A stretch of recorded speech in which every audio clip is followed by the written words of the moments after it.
Bonjour les amateurs de couteaux, alors bienvenue à cette nouvelle révision. Ici c'est Jean qui vous parle pour le maître des couteaux. Alors on termine notre fameuse série de Gentleman Carry avec peut-être le plus emblématique ou certainement un des plus emblématiques de cette sous-catégorie. C'est le Spyderco Chaparral, qui est vraiment une icône du genre, là, un petit couteau formidable. Donc, juste pour vous donner une idée de la taille de ce petit couteau-là. Alors, on a ici le rat numéro 2. Donc, comme vous pouvez voir, c'est plus petit qu'un rat numéro 2. Et pourquoi pas le comparer avec, dans le fond, un couteau de Spyderco. Vous avez ici le Spyderco, voyons son nom. Son nom m'échappe, là. Sage, excusez-moi. Le Sage 5. Donc, peut-être un de mes Spyderco préférés, puis j'avais un blanc, là. Donc, moi, c'est ce couteau-là, le Sage 5, là, c'est certainement dans mon top 10 de mes couteaux préférés. Il est vraiment formidable, celui-là. Mais vous voyez que quand même, il y a une bonne différence. Celui-là, on peut pas le classer Gentleman Carry, là. C'est un EDC régulier, si vous voulez, mais lui est plus du format Gentleman Carry. Alors ça, c'était pour les petites comparaisons de taille, là. Alors je vais sans plus tarder, là, c'est le dernier de notre série, comme je vous disais, là, des Gentleman Carry. Ce couteau-là ici, donc le Chaparral. Et les spécifications du Chaparral, ben, ça fait 6 pouces 3/8 ou 16,2 cm. La lame, elle a 2 et 3/16 pour 7,1 cm. Ça pèse 2 onces et demie, donc 70 grammes. C'est un couteau qui fonctionne avec des rondelles de bronze.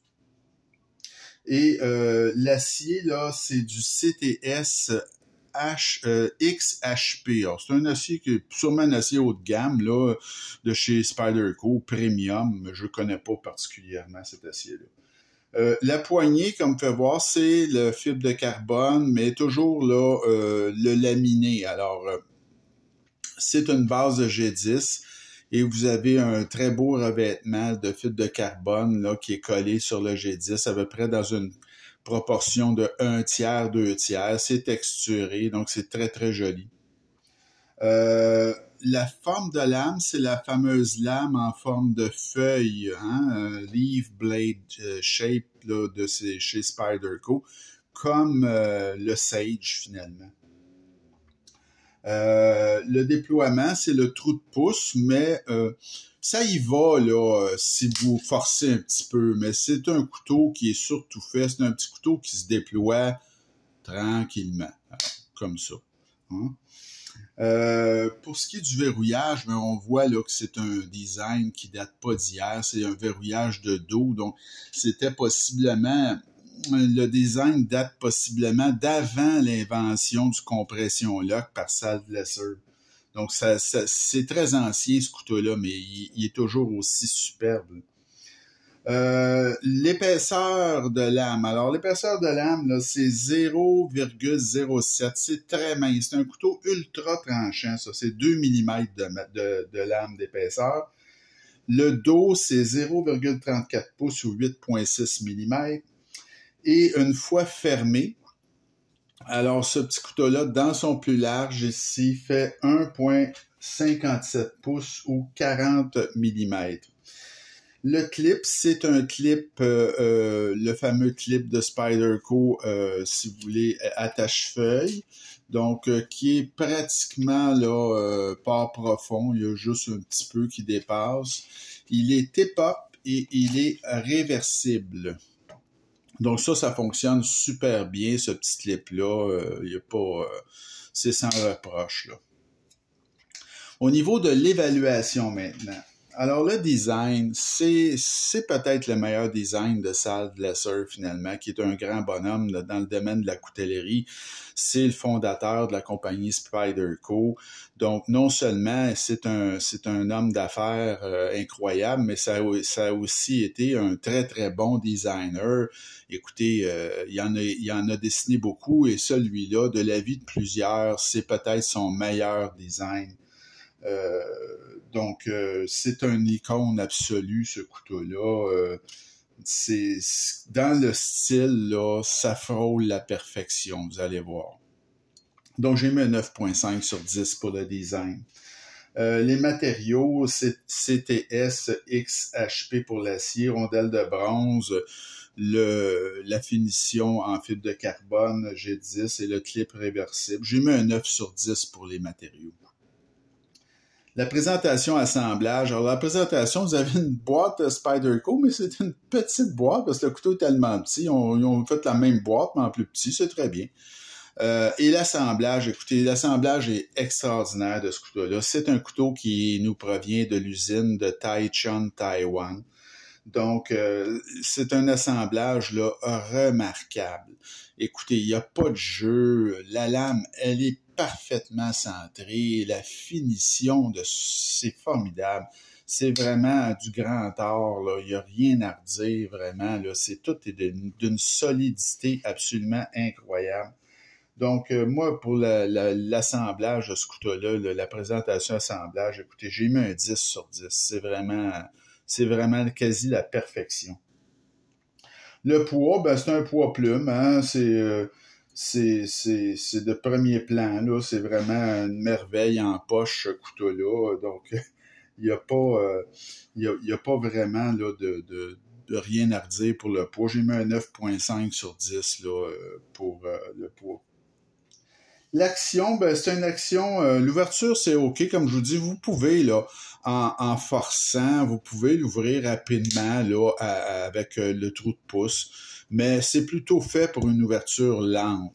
Et à la fermeture, c'est un mécanisme de dos. Évidemment, la lame elle est pas pesante, donc il faut venir l'aider, là. Il n'y a pas d'ouverture et de fermeture une main avec ce couteau-là, mais écoutez le clic.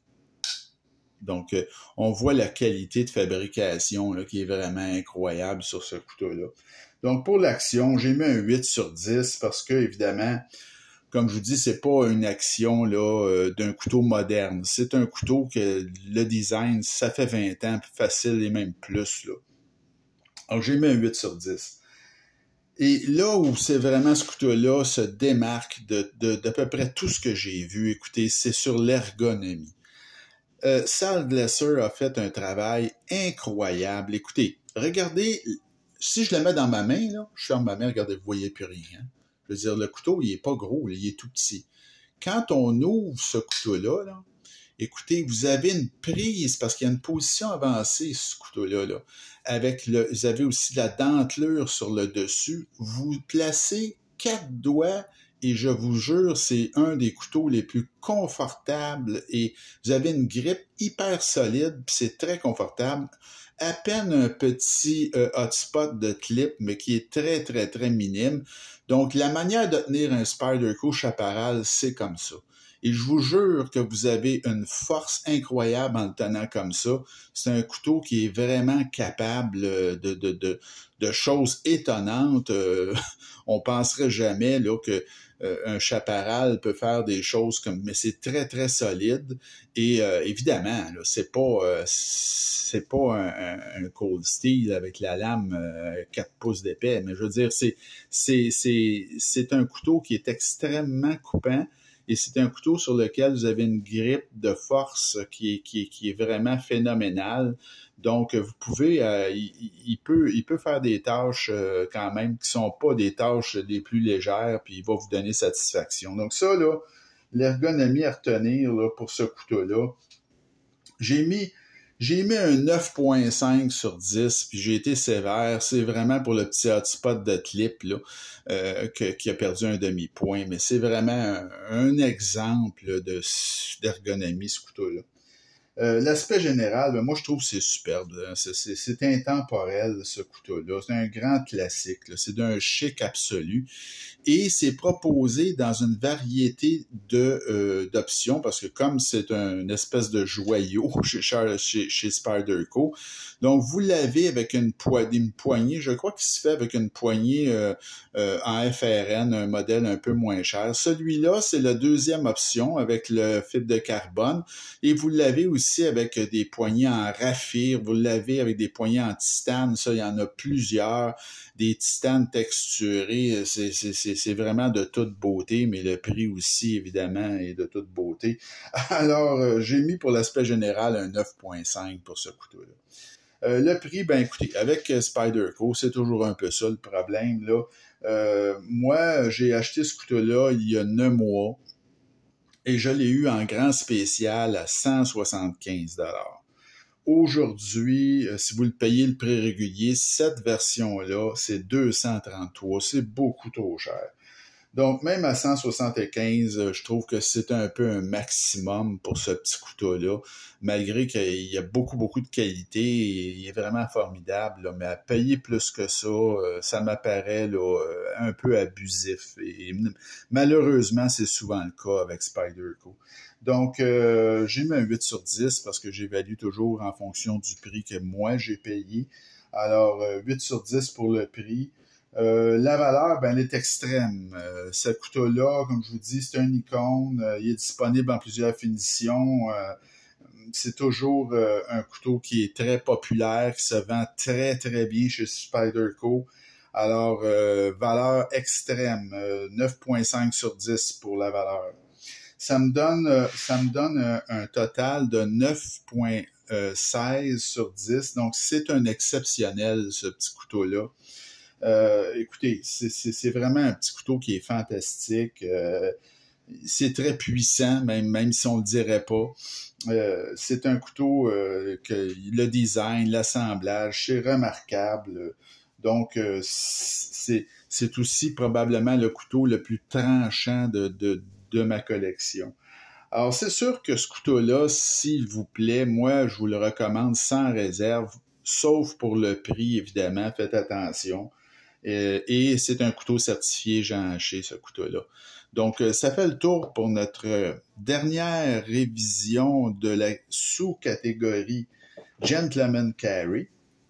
Et dans les prochaines vidéos, je vous propose des couteaux modernes, c'est-à-dire des couteaux dont j'ai fait l'achat récemment et qui vont, il y a des grandes chances que je vais vous présenter le couteau de l'année 2023. On ne sait pas encore qu'est-ce que ça va être, mais j'ai mis la main sur vraiment des grandes vedettes là, qui sont en liste pour être couteau de l'année 2023. Et on va commencer par un couteau d'une compagnie que vous aimez beaucoup, la compagnie Civivi. Alors, ça s'appelle un Cubit. Alors, le Cubit, c'est un Civivi formidable, un bouton lock. Alors, ça, c'est vraiment un couteau qui est bien le fun à jouer avec. Là. Ça a une fluidité absolument incroyable avec une belle poignée en aluminium bleu. Donc, c'est un couteau vraiment bien le fun. Alors, je vous présente une série qui commence avec le Cubit sur les couteaux probablement, ou en tout cas, il y a des bonnes chances que le couteau de l'année soit dans cette série de 6 couteaux que je vais vous commencer à vous présenter dans la prochaine vidéo. Alors, j'espère que le tout vous a plu. Et continuez à m'écrire et à vous abonner à ma chaîne. Et il me reste à vous souhaiter une bonne fin de journée. Salut bien, à bientôt.